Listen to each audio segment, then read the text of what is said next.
তিস্তা নিয়ে বড় ধরনের পরিকল্পনা নেওয়া হচ্ছে। এতে ভারত সরকার সহযোগিতা করবে। কিছুদিনের মধ্যে ভারতের কারিগরি দল আসবে বাংলাদেশে, একথা জানালেন প্রধানমন্ত্রী শেখ হাসিনা। গণভবনে ভারত সফর নিয়ে সংবাদ সম্মেলনে একথা জানান সরকার প্রধান। শেখ হাসিনা বলেন, গঙ্গা চুক্তি নবায়ন না হলেও আগের চুক্তি অব্যাহত থাকবে।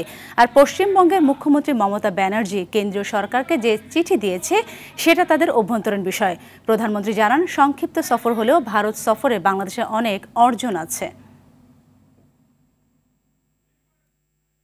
দর্শক, ভারত সফর নিয়ে গণভবনে প্রধানমন্ত্রী শেখ হাসিনা সংবাদ সম্মেলনে সাংবাদিকদের বিভিন্ন প্রশ্নের উত্তর দিচ্ছেন। আমরা সরাসরি চলে যাচ্ছি সেখানে। সবথেকে বেশি গুরুত্ব যে আমার দেশের মানুষের কল্যাণে, মানুষের উন্নয়নে এবং বিশেষ করে দেশটাকে উন্নয়নে করার জন্য যার সঙ্গে যতটুকু বন্ধুত্ব দরকার আমি সেটা করে যাচ্ছি। এবং ভারতের সাথে আমাদের বন্ধুত্ব, কারণ ভারত আমাদের হচ্ছে চরম দুঃসময়ের বন্ধু। 1971 সালে মহান মুক্তিযুদ্ধে তারা কিন্তু আমাদের মুক্তিযোদ্ধাদের সাথে রক্ত দিয়ে আমাদের স্বাধীনতা এনে দিয়েছে। কাজে তাদের স্থানটা সবসময় আমাদের কাছে গুরুত্বপূর্ণ।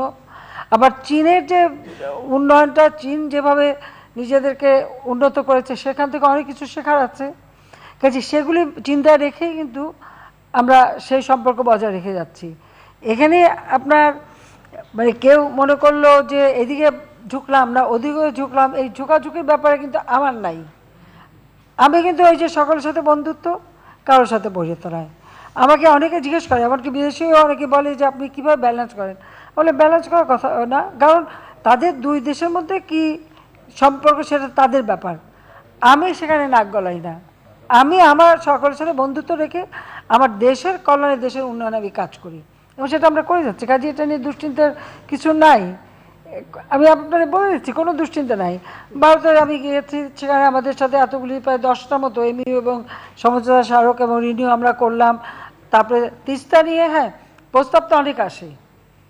যে কোনো আমি এখানে একটা কথা আপনাদের ভালোভাবে বলতে চাই। আপনারা নিশ্চয়ই এটা লক্ষ্য করেছেন যে যেখান থেকে যে প্রস্তাবই আসুক না কেন, সেই প্রস্তাবটা কতটুকু আমার দেশের জন্য প্রযোজ্য, যে টাকাটা আমি লোন করব সেটা শোধ দেওয়ার মতো সক্ষমতা আমার আছে কি না, আর এই যে প্রজেক্ট আমি নেব সেই প্রজেক্ট সম্পন্ন হবার পর তার রিটার্ন কি আসবে, সেখান থেকে আমার দেশের মানুষের কল্যাণে কতটুকু কাজে লাগবে সেটা বিবেচনা করেই আমরা প্রত্যেকটা কাজ করে থাকি। এখন আমাদের 54টা নদীর পানি বন্টনে ভারতের সঙ্গে আমাদের দীর্ঘদিনের একটা সমস্যা রয়ে গেছে এবং এখানে শুধু ভারত না, ওদিকে আবার তার উপরে আবার চীনও কিন্তু পানি তুলে নেওয়ার একটা ঘটনা আছে। এ ধরনের কিছু, যেহেতু আমাদের মানে হিমালয় রেঞ্জের যে নদীগুলি চলে আসে, এই নদীগুলি নিয়েই কিন্তু নানা ধরনের দ্বন্দ্ব আছে, সমস্যাও আছে, আবার সমাধানের পথও আছে। সেই ক্ষেত্রে আমরা মনে করি যে যেহেতু তিস্তা পানি নিয়ে আমরা বারবার দাবি করছি, তো তিস্তা প্রজেক্ট আমরা যেটা নিয়েছি, এই প্রজেক্টটা যদি আমরা করি, আমাদেরকে চীন তারাও এই প্রস্তাব দিয়েছে, ভারতও প্রস্তাব দিয়েছে। অবশ্যই আমি এটা বিবেচনা করব কোন প্রস্তাবটা করলে পরে আমার দেশের মানুষের কল্যাণে আসবে, আমি সেটাই গ্রহণ করব।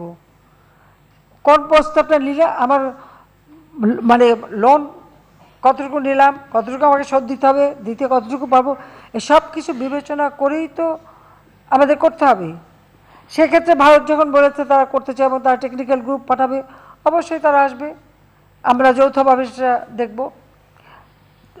চীনও একটা ফিজিবিলিটি স্টাডি করেছে, ভারতও একটা করবে, করে আমরা আমাদের কাছে যেটা সবথেকে বেশি গ্রহণযোগ্য, লাভজনক, আমরা সেটাই করব। আর যেহেতু ভারতের সাথে আমাদের তিস্তা পানির দাবিটা অনেক দিনের, তো ভারত যদি আমাদের তিস্তা প্রজেক্টটা করে দেয় তাহলে আমাদের সব সমস্যাই তো সমাধান হয়ে গেল। তো সেটাই আমার জন্য সব বেশি সহজ হলো না? আপনারা নিজেই বিবেচনা করে দেখেন।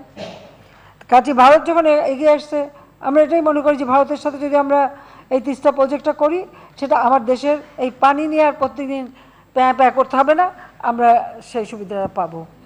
কাজে এখানে আমি তো কোনো সমস্যা দেখি না। আমার ভারতে প্রাইম মিনিস্টার মোদী যখন আমাকে দাওয়াত দিলেন তার শপথ অনুষ্ঠানে যেতে, আমরা গেলাম।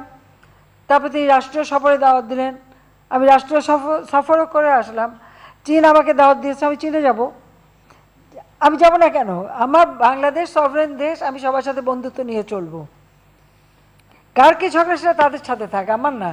আমার দেশের মানুষের কতটুকু উন্নতি করতে পারি সেটাই আমার কাজ। এইবার অনেকক্ষণ পরে চান্স পেয়েছে, বলো। মাননীয় প্রধানমন্ত্রী, আমার নাম রাহুল রাহা। দর্শক, এতক্ষণ প্রধানমন্ত্রী সংবাদ সম্মেলনে অংশবিশেষ শুনছিলেন।